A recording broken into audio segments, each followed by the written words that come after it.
Jackie and I'm here with Chelsea Grin on what feels like, I don't know, day 85 of the very last, I can say it's the last Camden Warped Tour, Friday the 13th.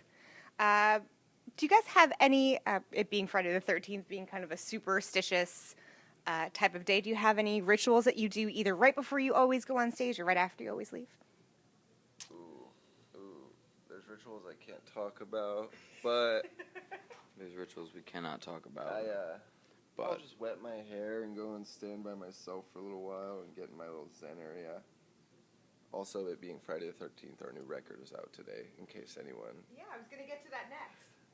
I got a segue. I mean, Eternal Nightmare came out. Did it come out at midnight? Yeah. Okay. Why a midnight release instead of like an 8 a.m. or a noon or a nighttime release?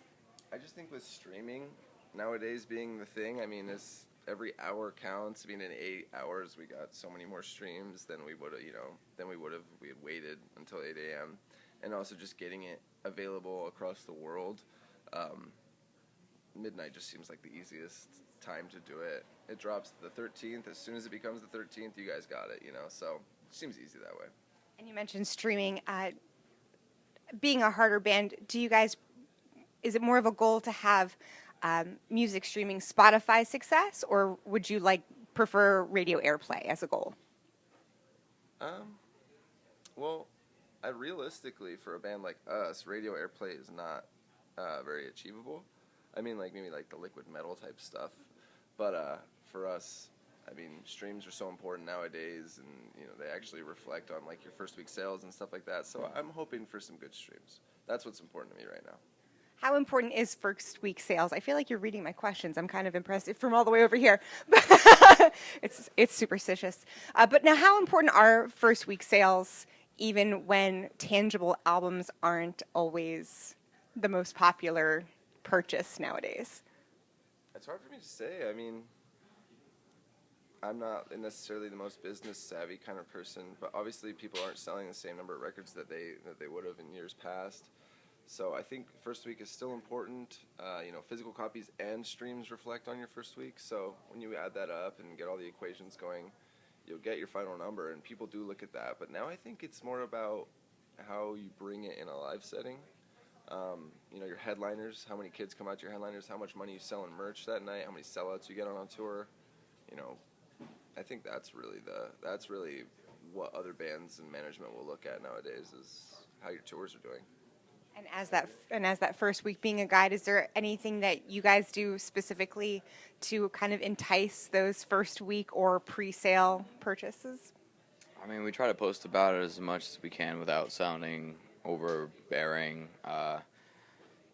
In a live set, and we always like to drop that it's coming out soon or whatever. But I feel like Chelsea Grin fans are pretty loyal, and they pay attention to everything that is talked about. So I don't want to say it's anticipated, but I feel like a bunch of people have been buzzed about it, waiting. So social media is a part of that enticement of first week sales and things. Do you have a platform that you prefer to use, or does everyone take a specific one, or everyone just kind of dabble in whenever you can?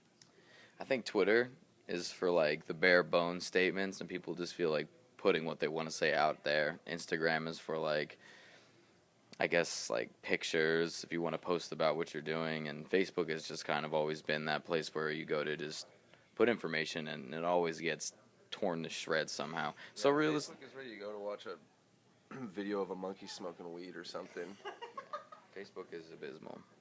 Yeah, definitely but not. Yeah, Instagram is, I feel like, the most effective nowadays, for us at least. I mean, we get a lot of traffic through there, so. Audio visual, but keep it brief and less on the advertisement. I got that. So Eternal Nightmare again came out earlier today. How is it an evolution since Desolation of Eden from 2010? Well, I mean, there's the obvious member changes and whatnot, so it's written by an entirely different crew. But I mean, we've all been fans of Chelsea Grin. We all like Chelsea Grin even before we were in it, so we tried our best to emulate and keep it natural to the band's sound while being truthful to us now.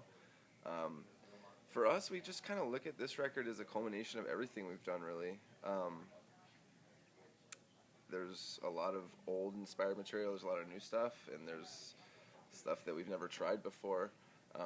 so it was just interesting, just kind of trying to do something unique but still be true to ourselves. So it was fun. What improvements would you say have been made since Self-Inflicted? Lessons learned or new tricks up your sleeve? Self-Inflicted was kind of a dispassionate record, in my opinion. Didn't have much gusto to it, not a lot of emotion. So when we came into this record, we realized that we wanted to convey how we felt, as opposed to just writing a song to write a song.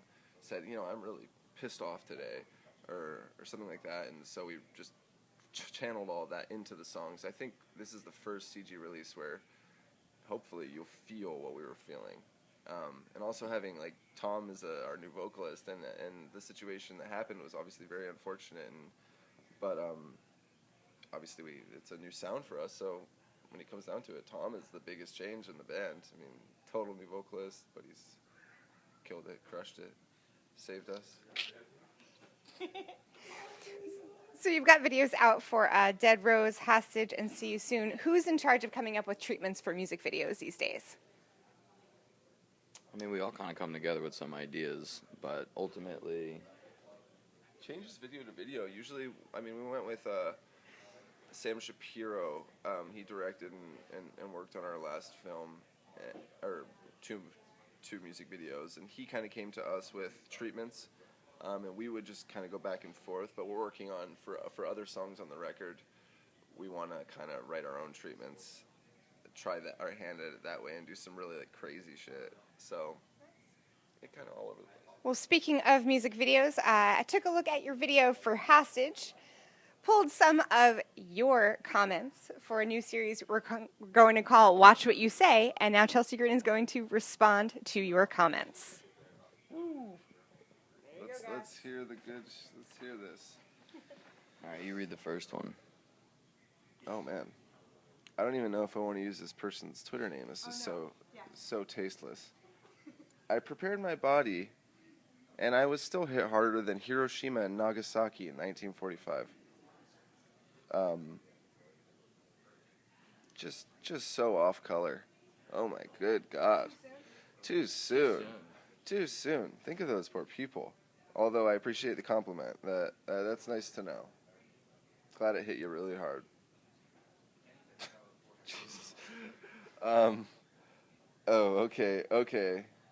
It pisses me off he did the Looker stomp, the Mitch Looker stomp. When you did that in Hostage. I didn't even think there was a trademark on it. I kind of was just stepping. But I'm sorry you feel that way, man. Or woman. It's 2018. We did, we gave the proper credit. In the video, I don't know if you noticed in the bottom right corner, but when he does it, there's a little Mitch Lucker copyright logo in the bottom. So you guys can't even be mad about it. Yeah, you guys just weren't paying attention. Got it approved. It's literally one giant breakdown. Haha. They even put the A in haha. I just challenge you to listen to the whole record, I guess. If you're referring to Hostage, you're probably right. Yeah, it's a lot of breakdowns. But we just wrote what we wanted to write, and that song turned out to be a big breakdown, and it seems like it's going over great, I guess. But you got to give them credit. At least they can listen to something and break it down. Yeah. Well done on that. Good for you. Yeah, listen to the whole record. Give it all a shot. There's some not breakdowns, too. And then stay tuned for more music videos off of Eternal Nightmare. This is Jackie with Chelsea Grin. Thanks to Chorus FM and In the Key of Change.